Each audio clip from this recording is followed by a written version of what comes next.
It is the technology show. Whoa, we've got, oh, so what's going on here? I've got sound coming through from all over the place.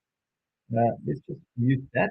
That should be a bit better. Sorry, tech glitches on the technology show. So let's try that one again. It is the technology show where we translate geek into regular speak.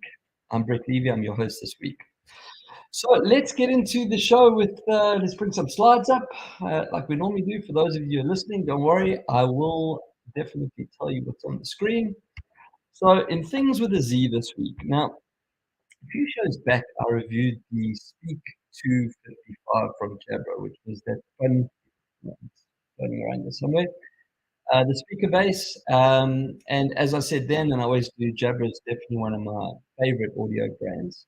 Well, the fun doesn't stop there. So I was sent the new Evolve2 55s, which is a headset. It's actually a headset. Well, if you're watching, you can see the picture of the headset there. It's a headset that I actually probably wouldn't choose, but hold that thought. And I now have to obviously reconsider that now that I've gone hands-on with it. So let me just clarify that statement. Um, I prefer an over-the-ear headset. So you've got it. Well, there I can show you. So I mean, if you're looking at the picture, if you're watching the show, there's the Evolve 255, and you can see it sits on the ear, right? And then the over the ear goes right over the ear, so it actually cups the whole ear. And the reason I do that is one, the on the ear headsets generally tend to add pressure to the ear because they're sitting on top of the ear as opposed to cupping over and the padding actually being on your skull. And the other thing is I generally will use a headset with ANC, active noise cancelling, and the over the ear blocks out, like all the surrounding sounds a lot more. Well, the name Evolve does change two of these points for me. So first off, on-ear pressure, thanks to the innovative design that I think Jabra calls it the air comfort technologies. Now, if you're watching the show, you can see if you just look at the cup on the ear that's in the picture, all those little perforated holes, it makes it super soft and spongy. It really is light. And then they've used the same technology in the headband as well. So the materials on this headset are incredibly light and incredibly soft. So you don't feel that pressure that I was describing for some of the on-ear headsets that I've used before. Now, the other thing that I said was I like ANC. So I like to have that over the ear, totally closed. Now I can't hear anything. Um, the noise compressing microphones on the Evolve 2 actually reverse the sounds around you. So now when you're in a call, it removes sounds that are around you, like a baby crying or something like that as well, so that the person on the call, if you're in a Zoom call, doesn't hear that. But more importantly, they do the active work or the digital work for ANC. So with that on, the ANC is actually pretty damn good, even though it's not cupping the whole ear. I must say that it did block out the sound. So when I was listening to music, um, I could hear everything. I didn't hear the surrounding sounds. The other reason why I like ANC is obviously also to block out the nagging sounds of people that are calling me to do stuff when I'm pretending to work. I mean, when I'm working. So that's actually two from two. Two reasons why I've never looked at an on-the-ear headset before are no longer the issues when it comes to the Evolve 255. So it's funny, like last week we did the Speak Base 2 and Evolve 2. It's just these are brand names that Jabra has used well. This is now version 2. I also have to add that the speaker quality, so the actual speakers themselves inside the headset, are really good for listening to music as well. There's Jabra makes an app called Sound Plus app where you can change the different EQs of the headset as well. I use it. I've got personalized ones when I use my in-ear headsets. It's measured inside of my ear and it makes sure that I've got optimum sound. But you can control the bass levels, you can control your sound profile. So for music, I can change it so that the bass is a bit more maybe, but for taking a call when it comes to Zoom, whatever, you just want to listen to the voice, you can flatten it. On that note, I haven't done a Kristen Hirsch scale report for quite a while, and given this is a headset, it would be a crime of me not to do so. So on the Kristen Hirsch scale, I actually have to give the Evolve 255 a respectable 8. Now this is out of 10. I don't think I'm ever going to find a 10. I've kind of found a couple of nines. Again, I'm not an audiophile. I don't know. This is based on my personal enjoyment of the class. So there might be audiophiles out there that go, Brett, your scale's totally wrong. This is my show and it's my scale that I came up with and I'm sticking to it. But basically, why I gave it an 8, I mentioned the equalizer. I left it at default. So if you don't know the Christian Parish scale or you're new to the show, I do this every time I review a headset. In the song Your Ghost, there's this bass line that a lot of speakers and headsets actually can't pick up. So that just scores them a 2 straight away. Whereas if you can hear it, and if you know the song that I'm talking about, you'll know exactly the bass line that I'm talking about as well. It has this really deep reverberating bass that just comes with its own echo. Now I set this to 0, and then I did go into the EQ and actually change it up to well, almost full. And it does make a difference. It didn't do that over bass vibrate. You know, when like it sounds terrible when your bass speakers are not actually handling the resonance. So yeah, this was really, really good. I have to say, from a music point of view, 8 definitely good. From a voice point of view, it's fantastic. Well, let's talk about that a little bit more. So the Evolve 2 are designed for work. They're designed for work, and you can play as opposed to they're designed to play, but you can use them for work. Now it comes with this really cool stand that's not only for charging, but it actually keeps your workspace nice and neat. You don't have your headset lying around the table, it can get bumped off. It just docks in. If you're watching, you'll see it just docks in using the right hand earpiece. There's a little, well, I can show you, there's a little USB underneath there. So this just docks in like that. It just sits and hangs. There's a little light that tells you it is charging. If you are watching the show, you'll see there's a little dongle in the picture as well. I'll talk about that just now, but just that's what it looks like. So it'd be amazing if this could actually clean up my desk as well, as opposed to just keeping itself clean. But a feature that Jabra has on previous headset, and I'm so glad is on this one, it's called the I'm on a call, leave me alone, can't you see the red lights feature.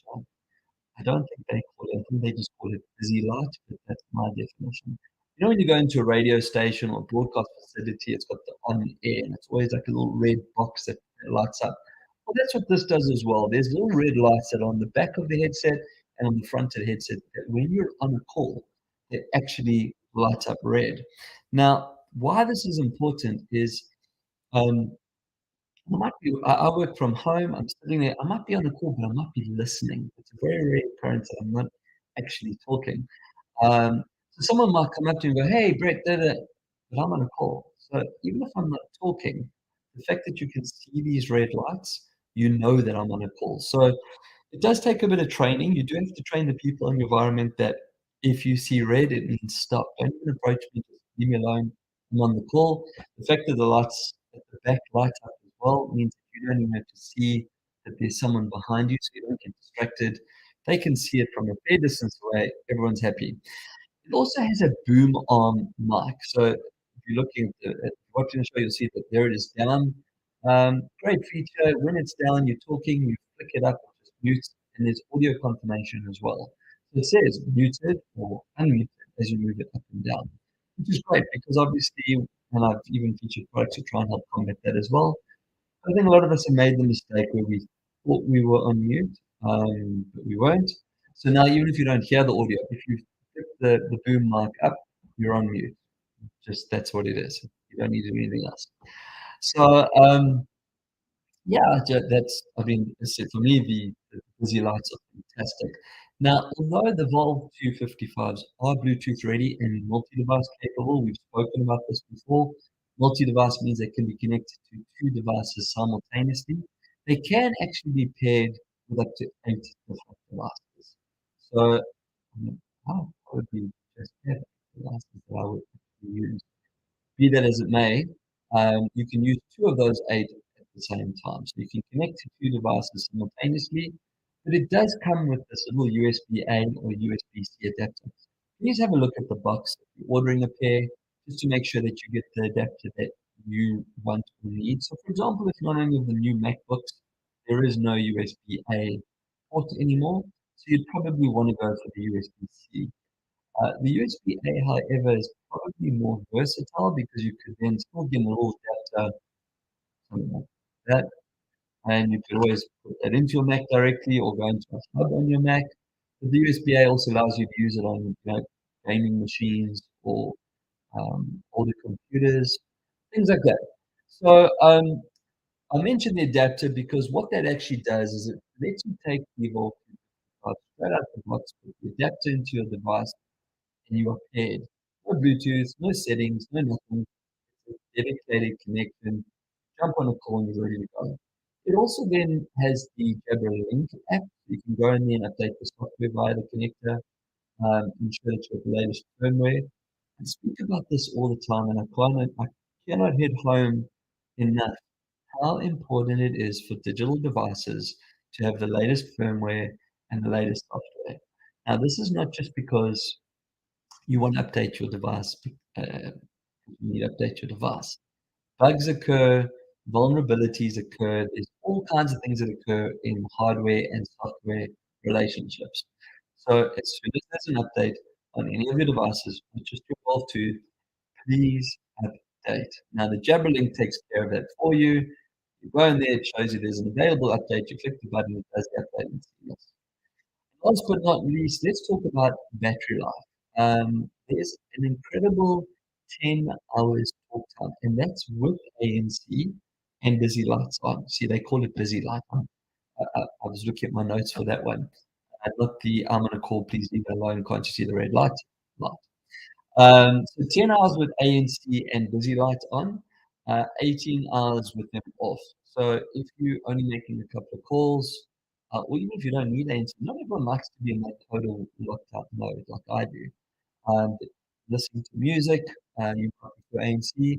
But if you want, you can get 18 hours out of your headset without the ANC on. So this truly is a professional workhorse. You know, the, I'm laughing when I say it. The workday is supposed to be 8 hours. I think for the normal human being out there, maybe. Um, I've never had an 8 hour workday. 10, 12, 14, even 18 hours seems to be the norm. But the point that I'm making is that you actually can get a full day's work if you're working in an office where you do work the 9 to 5. It is a USB-C connection, so charging will go from 0 to 50% in about half an hour. And I think it's about 2 hours to full. Um, no, that doesn't seem to make sense from a maths point of view, and you can get 50% in half an hour for 2 hours to full. You've got to remember, and I have spoken about this before as well, batteries take the longest to charge from 0 to 20 and from 80 to 100. That's why you always should try and keep your devices more charged than empty. So it's that last push to get the 80 to 20 that probably takes an hour. You probably find it goes 0 to 50 and a half, and 50 to 80 and another half, and then the last bit in the last 20% of the last hour. So even if you do run out, take a break, stretch your legs, walk around, I don't know, read some emails and play a game on your phone. Within half an hour, you got 50% to go, which theoretically means you're going to get 5 hours with ANC or 9 hours with ADA. So yeah, I'm really stoked that I got to play with this headset because, as I said, I painted all on-ear headsets with the same brush, that they were not necessarily comfortable, and that they didn't block out all the sounds. And I can tell you 100% that's not the case with the Evolve 255s. So yeah, if you're looking for a work, and that's the other thing as well. I mean, they are not only are they super light, easy, compact to fold in. Comes with a nice little pouch that stores the adapter. So, if you look from the side, they're pretty thin. Just slide them into your laptop bag and you're good to go. So yeah, that's tech. That's things with a Z. And let's move on to tech news. So what have we got up first? Well, it seems that Apple might be buckling under legislative pressure. Now, Apple's always in the fire line. And I mean, everyone that watches the show, listens to the show knows I'm a fanboy. This slide that I've got up there on the screen is Craig, as they call him, Craig here in Australia or anywhere else in the world. And he's got a big sign behind him, side loading as a cyber criminal's best friend. That's quite an important message to remember. That would have been from one of the WWDCs many years ago. But I was saying that they taking pressure from the legislative pressure. So if you don't follow EU legal frameworks, then let me quickly bring up to speed, right? So the EU's Digital Market Act will come into effect in 2024. And the act basically will be forcing big companies, so that's Apple and Google, to allow alternative app platforms so that developers can actually. So I love this part. It's so that developers can have a choice when it comes to app distribution. It's not about that. It's about the fact that Apple takes 15 to 30% of the app revenue. That's what it's about. I think Google's about 20% or 20 to 30% as well. They're somewhere there. Um, that's what it really is about, is that they're pushing back and going, it's our app, we built it, and we don't want to give away 15 to 30%. I have to always, and I have always gone on the side of Apple here. You wouldn't have got to 1 billion devices without Apple. But that's not what this is about. So basically, predictions and rumors are that we might see side loading happen in as early as iOS 17, which will come out this year, probably talked about or mentioned, launched at WWDC in June, so a month away. Um, and then we'll roll it out with the next iPhone, so the iPhone 15 will get it, and that's October, November, and it'll be ready in time for 2024. Now, I did mention, and the reason I put this slide up to talk about side loading as opposed to just a picture of an Apple, something comical. I personally will not download an app onto my iPhone that doesn't come from Apple Store. There's a reason why the Apple ecosystem is the way it is. It's closed for a reason, and that simple reason is my device is safe. Um, you don't get malware, you don't get viruses. I know there's people listening to the show, they go, oh, yes, you do, Brett, and there, there's been cases. Yes, there has been cases, but they generally come in from different things. They do not come in through the App Store. Unfortunately, the Play Store on Android has had some situations where apps have gone into the App Store, somehow got past whatever testing is or isn't done, and it's caused havoc for people's phones. That doesn't happen with an iPhone, and that is the reason why I wouldn't use a third-party app. I don't know if Alex is listening to the show today. Great to hear his views on this. In fact, I'll tag him on the show post and maybe he'll respond. I have an Android phone. I love my Android phone. I do things on my Android phone that are maybe not 100% above board, but that's what the phone's for. It's there. I can do stuff. I can sideload. I can do all kinds of things with it. I can have fun with the device. But it is not my primary device. It's my gaming phone. It doesn't have any of my personal information on it except for my Gmail account. And it's, even that, it's a dedicated Gmail account. So if anything happens to my Android phone, I'm not too worried. That being said, my Android phone is on my home network. So, in theory, if they get onto that device, they could get onto my network and potentially get onto my MacBook. So, yeah, it looks like they might. Um, it looks like they might capitulate and allow side loading. What that will be, maybe it'll only be for certain games. Knowing Apple, there's going to be a criteria that if you go into that app store, it's still going to have to pass certain validation points before it can get onto an iPhone. But I don't think they can go up against the EU. There's been too many legal cases against them. We're going to see the USB-C port coming onto iPhones because the EU is requiring it to reduce digital waste. So there are lots of things happening out of the EU that are causing havoc to Apple and other tech companies as well. Speaking of other tech companies, big tech companies, and I mentioned those Google. So there's discussions going around that Samsung may dump Google and actually go with Bing when it comes to their search. Now, some people might go, well, that's not really that important. It's critical, actually. So the news, first of all, Google earns around 3 billion US dollars from Samsung a year because of the search criteria. So that is pretty significant. And in fact, after the rumor broke, their shares, Google shares, dropped by 4%. So clearly, it is a big thing. But more importantly, is how does a company that's dedicated to search and knowing everything that we do sometimes even before we know we're going to do it ourselves, find themselves at the bottom of the AI race. This is the part that I think, and that's probably the main reason why Samsung is considering Bing, because Bing, who is Microsoft, who now owns a significant share of ChatGPT, have already launched AI into their search, which is what Samsung wants, right? They want the AI, they want the intelligence, they want the additional data that's going to come from it. Now, we know Google was working on it. It was called Bard. It got lambasted for getting the live demo wrong. The data was wrong. All the results were wrong. And yeah, that put them on the back foot. The CEO said, "Oh, they're not looking at AI at the moment." Of course, they're looking at AI at the moment. Everyone's looking at AI at the moment. Just on that note, Elon Musk, who's been calling for a pause in AI development, has also just today announced that he's going to develop his own AI chatbot called Truth GPT. Elon, you are slowly getting to the Zuckerberg level with me. I don't know, mate. Like, really? You just do one thing, you say something else, you say something, you do something else. Just go back to making cars and spaceships. You're really good at it. Like, just leave the other stuff alone for now. Anyway, so back to Samsung and Bing. Um, Personally, I'm not a Microsoft fan.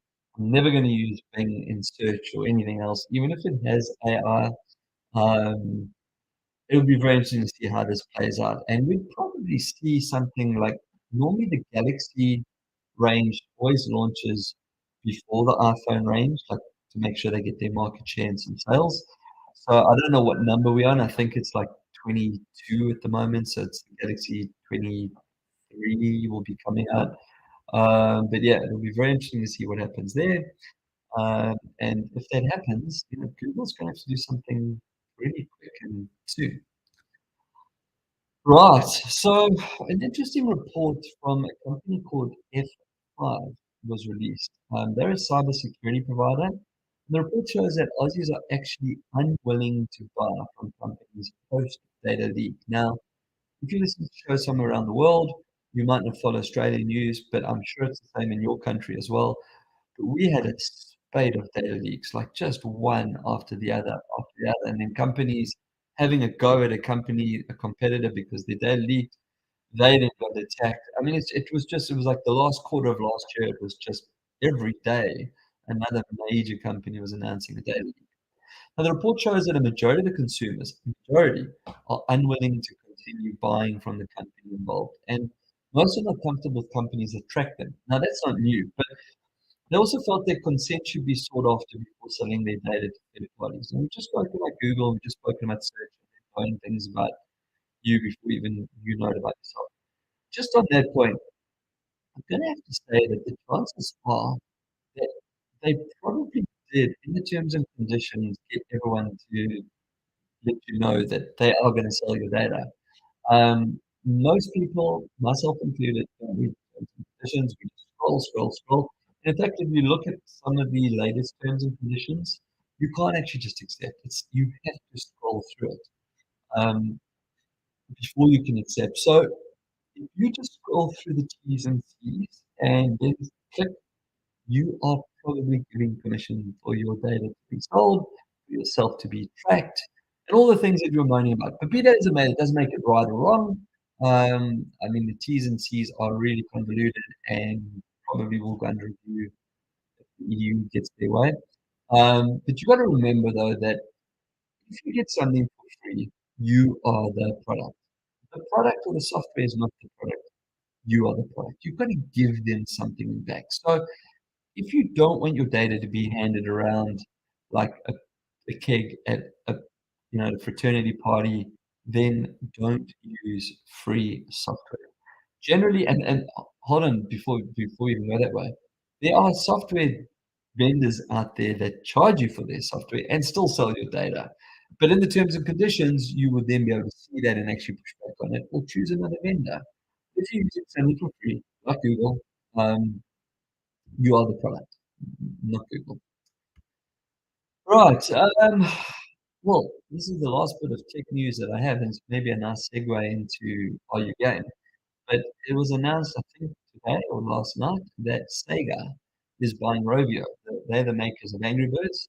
They're going to be picking up the company for $775 million. I'm assuming that's US, so a billion Australian. That's a lot of money, but I personally think that Rovio would have or should have been worth more. Um, Maybe not. Look, they haven't really done. I mean, they've rehashed Angry Birds, I think, towards the end of last year. They've done a couple of side games. So yeah, a little bit lackluster in the sense of what they rolled out, and some of their projects were absolute failures. But what is exciting or interesting for me, and why it probably made into our tech news review, is that this will now give Sega some really cool game dev tools. Now, for those of you that don't know, Sega is main claim to fame, or probably the most popular one currently, is Sonic the Hedgehog.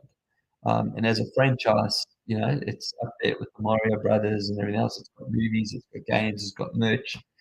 So Sega is by no means a minnow in the game space. I mean, they've dabbled in consoles, questionable, the N64, the Saturn, the Genesis. There's been a few, but they never quite got it there. There was always something from Nintendo that was better, PlayStation, Xbox. Um, if they're going to focus on software content and start developing there, taking over a studio like Rovio that has innovative thinking, came up with great gameplay engines, we could see some really cool stuff. So as I said, that was a segue into our U game. Now, this week I didn't play. Well, I'm always playing games. So I didn't play a new game. This week, though, is not about playing. This week is about the awesome announcement from Vertex. So they're going to launch the first ever virtual esports stadium. Um, yeah, this will not just allow viewers. So when I read this, I was like, well, virtual esports stadium. So next week is DreamHack down in Melbourne. I'll be making my annual pilgrimage down there with Cade. 22 odd thousand plus sweaty game fans will be there cheering for the finals of Counter Strike Go. The point is that I thought that a virtual esports stadium means we're going to put on a headset, we're all going to sit in a virtual stadium, like virtual seats, where we can look around and see other avatars and watch a game on the screen. And quite honestly, that actually doesn't appeal to me because I'm pretty sure the resolution inside my VR headset, as well as the isolation versus watching it on Twitch on a big TV, or as I said, going down and watching it live is always going to be more appealing. However, hold thy tongue, Brett. They're not just building the first ever virtual esports stadium. They're building the first ever virtual esports stadium that will allow the viewer themselves to attend and watch in VR, but actually through a partnership with Skybox and Counter Strike go into the map. So if you're watching the show, you'll see it as a picture of like an avatar standing inside one of the Counter Strike maps. If you're not watching, just picture Counter Strike or any first person shooter game. Um, and you are standing inside the map. So you can be there with the team. You can move along and run along and position yourself wherever you might want to be. Maybe it's down to a 3 versus 1 scenario. You want to sit there with that one person or watch around the corner and see when the person's coming. You can do this. You can actually immerse yourself inside the map. It is super cool. There's a YouTube video. I'll see if I can find that, add that into the link after the show. This is super exciting. Now, the only thing I was thinking about is if you've ever attended a Fortnite party where all the avatars are running around, my only concern is how do I control this so like a million people don't jump into that one game and there's just like a million bodies all squashed up inside the Counter Strike map so you can't actually see the heat and see what's going on in that round. I'm sure there'll be a limit, or they'll have multiple maps and you can choose which one you want to go on. If they've figured out how to do this, I'm sure they can figure out how to image cards as well. But the players themselves won't see you. You won't be there. You won't be a ghost figure. The bullets will go straight through you. You won't impede the play. It's just a different perspective of a viewer. So if you think about VR, like the definition and being immersed, you can get more immersed than this, right? I mean, this is super, super immersive technology. So this is definitely something I'm going to follow. The company I said is Vertex. I'll try and remember to put the link up to the video snippet where the screenshot that I've got is from. Yeah. So that takes us to the end of RU Game. We're going to Q&A. Let's see, what have we got here in Q&A? Have a look. Um, let's see. Well, we're talking about gaming. In fact, I've done gaming quite a bit. Here we go. So I built my own gaming machine, but I need to download drive. I'm laughing because I know where this is going. I remember reading this. I built my own gaming machine, but I need to download drivers for the Wi-Fi card to work. How do I do it when I'm not connected to the internet? It's a great question. So I know it's a bit frustrating when you're setting up a new machine, you need the driver to connect to the internet, but you can't connect to the internet because you can't connect to the internet because you need the driver. Generally, so first and foremost, you said that you're building your own machine. Now, I've been through this with Cade, and we made this mistake. Machine turned on, but things weren't working out because we didn't have drivers. So generally, anyone out there that's thinking of building their own machine, um, go and get all the drivers first. Like once you've bought the motherboard and the Wi-Fi card and all these other cool things, then get the list of the drivers that you need while you still have a normal computer or another computer and download them onto a USB drive. If you're not going to go on the challenge of wanting to build your own machine, I'm going to give a shout out to Allied Gaming. They build the most amazing gaming machines for you, and you can just plug it in. However, the question was, how do you do it? So, one, go and download the driver for the Wi-Fi card that's on your motherboard or part of your rig that you've built beforehand. Two, the simple one is actually just get an Ethernet cable. So don't try and set up Wi-Fi. I know generally the Windows screen will come up showing the Wi-Fi logos. But if you look, actually, well, on Windows 11, I don't know about Windows 10, it actually says no Ethernet cable connected. So plug in an Ethernet cable. Every router has an Ethernet port. When you bought it, it probably came with a little cat cable. If not, they're not expensive, and you've probably got one lying around somewhere. It might mean that you have to take the rig to the modem if it's not a long one. Bit frustrating, but that would be the easiest way because what you'll do is you'll then connect straight away. You're on the internet. You don't have to do anything. You're already part of the network, and then you can just go and find all the drivers and download them onto your machine. And in fact, there's tools that actually tell you what drivers you're missing because there might be some that you don't know about. We found that out as well when we built Cade's machine. So yeah, that would be my suggestion. The other problem that you might get is, some machines, like for example, on our MacBook, there is no Ethernet connector. It's just for USB-C ports. I do carry all kinds of adapters. I'm well trained as a Mac user, and one of them is actually an Ethernet adapter. It connects into USB-C and it's got Ethernet on the other side. So not that I would need to, because Macs come out the box ready to go. And the person did say they built the machine, so there was components. But that's what I would do. So, when you're planning to build something, you should always do your research, A, as to what you need. B, once you've got your shopping list of what you've ordered, write down the name of the board and the motherboard, the model number, the serial number, go to that brand's website, download the drivers, put into the flash drive, you're good to go. So, and I'm not a Windows expert, but you might not be able to actually put the driver in the loading up stage. So you might have to go into the BIOS first and then do it. That's not something I'm 100% okay with. But the actual simple answer is just get an Ethernet cable and do it hardwired. Just to finish off on that, the reason why I went back to with the cable, when you're gaming, it's actually better to be hardwired anyway. You will always get the faster speeds that your internet has at that moment in time. You can also use contentions. You can go into the admin control of your router and dedicate the Ethernet port gets, let's say, 80% or 90% of your traffic speed. So that line will always get 90%, and the other devices and the Netflixes and phones and whatever else is connected to the network will all have to fight for 10% of the bandwidth. Or you can be super greedy and take 100% of the cable.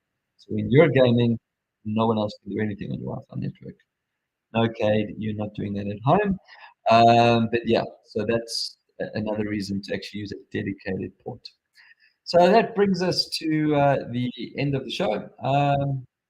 See you. Well, I seem to be doing it bi-weekly now, so probably not next week. Week next thereafter. So until next time, keep your screens clean and you're not shining.